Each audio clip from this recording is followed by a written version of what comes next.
just concept of what it means to be a decent and humane person. All of this has been thrown aside with Gaza Strip and what's happening in Palestine. It got thrown aside before that with what people succumbed to in the COVID lockdowns.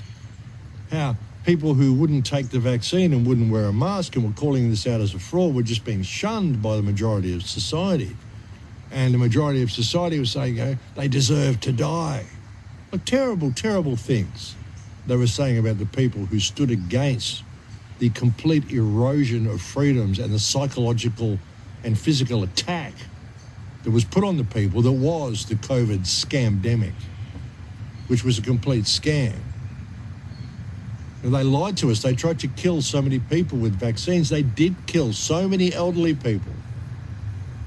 Families out there that were denied seeing their grandparents when their grandparents were on their deathbeds in hospital, being fed things like midazolam and end-of-life drugs to terminate them. So many people who died during COVID were murdered by hospital staff.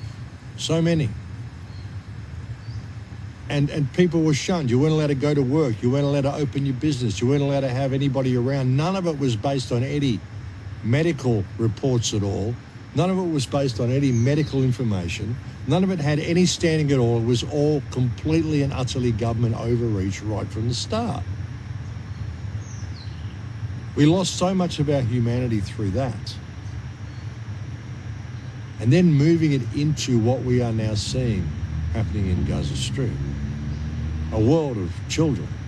75% of the population is 17 years old or under. You can't tell me you're having a war against these people. It's a genocide. It's a slaughter. It takes two armies to have a war. It even takes two countries to have a war. Gaza and Israel, Palestine and Israel are the same country. The Holy Land of Israel always existed within Palestine. It was a place where holy teachings were taught. It was never a country. It was never a state. And these parasites have come along and turned it into what it is. Like everything has been flipped upside down. Even the Star of David, there is no Star of David. It's the Star of Renfan, the Star of Moloch, which is what? Moloch, child sacrifice. That's what a lot of this is about. That's why they keep the age down in Gaza Strip, kill all the parents, kill all the adults. And the people who get released, the alleged Israeli hostages that get released, come out looking just as good as they went in. Were they really hostages, or were they simply being held somewhere by Israel and making it look like hostages? Are they just actors? None of it would surprise me, folks. None of it would surprise me. I mean, Hamas was created by Israel anyway. Hamas was put in place so the Palestinians could vote Fatah out.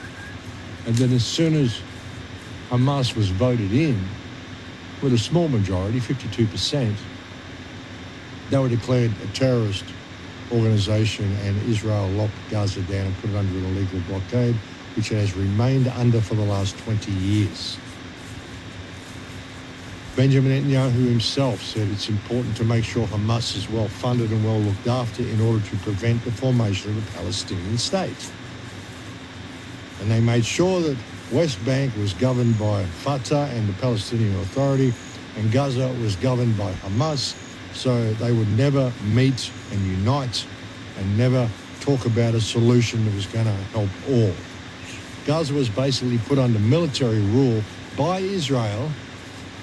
Oh, we moved out, we gave them Gaza. No, you put Hamas in place, you declared them terrorists, built a wall around the place, and kept it under blockade for 20 years. That isn't giving it freedom.